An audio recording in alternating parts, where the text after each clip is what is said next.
With intelligence at our disposal, the agency believes strongly that DCP Kyari is a member of a drug cartel that operates the Brazil-Ethiopia-Nigeria illicit drug pipeline. And he needs to answer questions that crop up in an ongoing drug case in which he is the principal actor.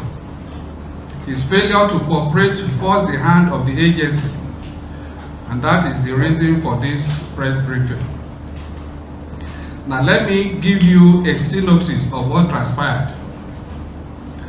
The saga started on Friday, January 21, 2020, when DCP Kyari initiated a call to one of the Ndlea officers in Abuja at 2:12 p.m. When the officer returned the call 2 minutes later, Kyari informed him he was coming to see him to discuss an operational matter after the Jumat service. He appeared at the agreed venue of the meeting with the officer and went straight to the crux of the matter. And this was it. His team had intercepted and arrested some traffickers that came into the country from Ethiopia with, according to him, 25 kilograms of cocaine.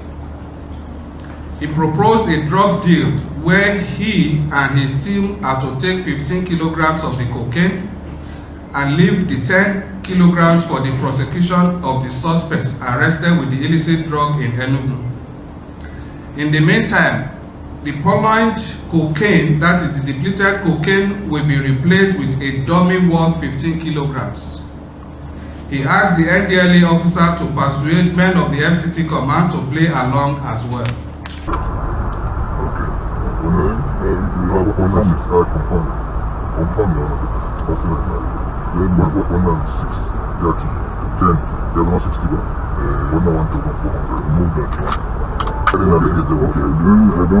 She might have